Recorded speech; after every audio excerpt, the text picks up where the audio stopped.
Dollar 55 টাকা 76 পয়সা, Malaysian ringgit 18 টাকা 68 পয়সা, ইউএই দিরহাম 21 টাকা 43 পয়সা, কুয়েতি দিনার 260 টাকা 75 পয়সা এবং সৌদি রিয়াল 20 টাকা 99 পয়সা। এবার গ্রামীণ ফোন খেলার খবর।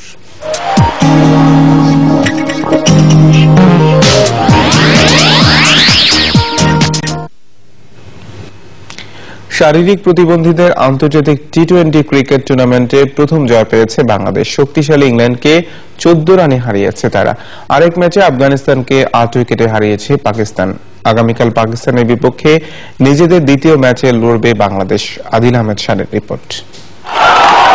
বাঁধভাঙা উল্লাস আর করতালি বাংলাদেশ ক্রিকেটের জন্য নতুন কিছু নয়, তবে সাভারের বিকেএসপির মাঠে এই ধ্বনি প্রথমবারের মতো শারীরিক প্রতিবন্ধী ক্রিকেটারদের জন্য। টস হেরে ব্যাট করতে নেমে শুরুতে উইকেট হারালেও অপূর্ব কুমারের 22 ও অধিনায়ক আলম খানের 19 রানের উপর ভর করে 8 উইকেটে 117 রান সংগ্রহ করে ডিজেবল টাইগাররা। জবাবে নির্ধারিত ওভারে আলম আর তীর্থদের বোলিং তোপে 103 রানে গুটিয়ে যায় ইংলিশরা। এখন লক্ষ্য নিজেদের ধাপে ধাপে এগিয়ে নেবার, এমনটাই জানালেন অধিনায়ক আলম ও ম্যান অব দ্য ম্যাচ তীর্থ। এতদিন প্র্যাকটিস করার ফল আজকে পাইলাম। নেক্সট ম্যাচ গুলা যেরকম আছে ওইরকম ভাবে চিন্তা করব, আমরা চিন্তা করে প্ল্যান বাই প্ল্যান এগিয়ে যাবো আর কি। ম্যাচ বাই ম্যাচ আমাদের লক্ষ্য, যেহেতু প্রথম খেলা গেছে এখন অনেক বাকি আছে, তারপর আমরা চেষ্টা করবো ম্যাচ বাই ম্যাচ খেলার আর টুর্নামেন্টের সর্বোচ্চ পর্যায়ে যাওয়ার চেষ্টা করব। একই সময়ে আরেক মাঠে আফগানিস্তানকে 8 উইকেটে হারিয়েছে পাকিস্তান। আদিল আহমেদ শান, চ্যানেল আই, বিকেএসপি, সাভার। সংবাদ শেষ করব সবশেষে সিটিসেল সংবাদ শিরোনামগুলো জানিয়ে দিচ্ছি আরো একবার।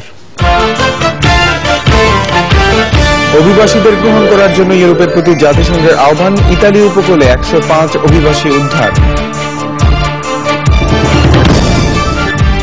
সমুদ্রে ডুবে শিশু আয়লানের মৃত্যুতে ইউরোপের বিরুদ্ধে নিন্দার ঝড়, কার্টুনার ছবিতে শিশুর জন্য ভালোবাসা।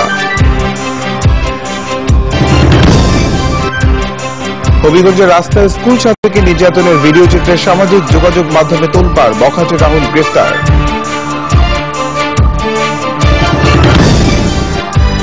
এবং টানা বৃষ্টিতে উত্তরাঞ্চলের বন্যা পরিস্থিতির আরো অবনতি, পানি ঢুকে পড়ায় বগুড়ায় 74টি স্কুলে ক্লাস বন্ধ।